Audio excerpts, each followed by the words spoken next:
poursuit avec la musique, avec la scène, avec vous Frédéric. Et aujourd'hui, un trio un tantinet déjanté. Un tantinet totalement déjanté. Très bien, c'est vous qui le dites, qui rend hommage à la chanson française. Hommage à la chanson française. De façon assez particulière et personnelle, on va dire. Alors, 3 comédiens, deux nanas, enfin deux comédiennes et un garçon complètement fou. Ils se font passer pour suédois, ils ne sont pas plus suédois que vous et moi. Ils ont décidé de rendre un hommage à la chanson française, Blonde and Blonde and Blonde. Leurs affiches, vous les avez vues partout, on les a vues dans de nombreuses émissions de télévision. Ils sont complètement perchés et en fait, ils tiennent leur personnage en se faisant passer, mais même en interview, en fait, bon, on va dévoiler juste leurs prénoms, Marie, Claire et Edo. À la scène, c'est Mar, Gla et To. Donc, ils jouent leurs personnages, ils les tiennent sur scène pendant 1h30. C'était en Avignon que nous avons rencontré, au Théâtre Actuel. Tous les soirs, un horaire qui n'était pas facile à 22h, ils faisaient entre 150 et 200 personnes par soir en Avignon sur 1366 spectacles. C'est assez important pour le remarquer. Et en fait, c'est complètement dément. Ils rendent un hommage à la chanson française. Alors, ça part vraiment, vous y croyez au départ. Et puis on voit que ces trois-là sont, outre d'être d'excellents comédiens, ils sont complètement déjantés. Alors, Chantal Goya en prend pour son grade, la compagnie créole aussi. C'est complètement... ils font pas de cadeaux. NTM aussi y passe. C'est vraiment extrêmement drôle. On y va tout de suite.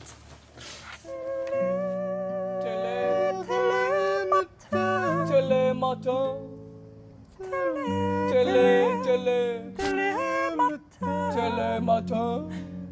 Nous sommes suédois. Nous venons de Jokkmokk, c'est ville nord de Suède. C'est un spectacle qui rend hommage à la chanson française. Un hommage pas très fidèle, mais un éclairage nouveau sur la chanson française. Parfois un peu douloureux pour la chanson elle-même.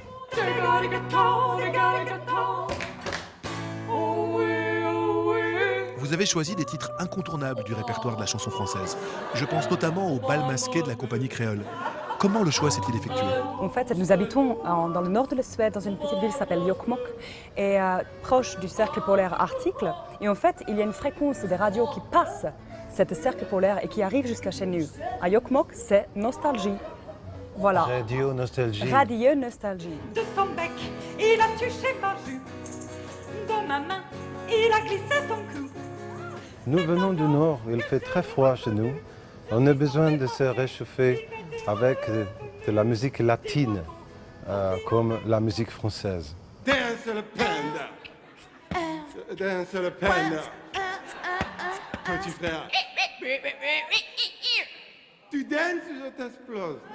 Quelque part, vous nous éclairez sur notre propre patrimoine. Qu'avez-vous envie de nous apporter par rapport à ces textes-là?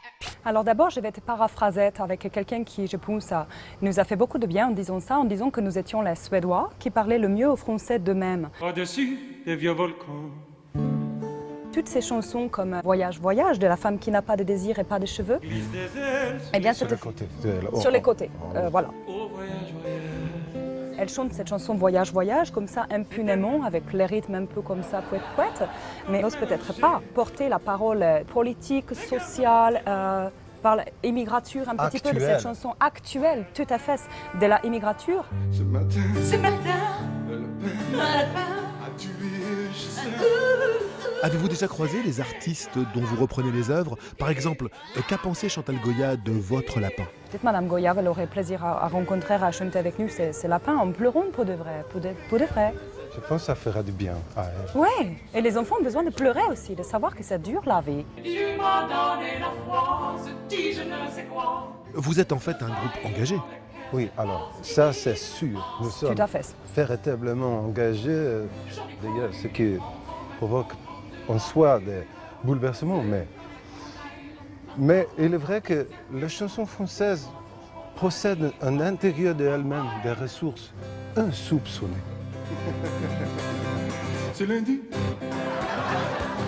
Non. Non.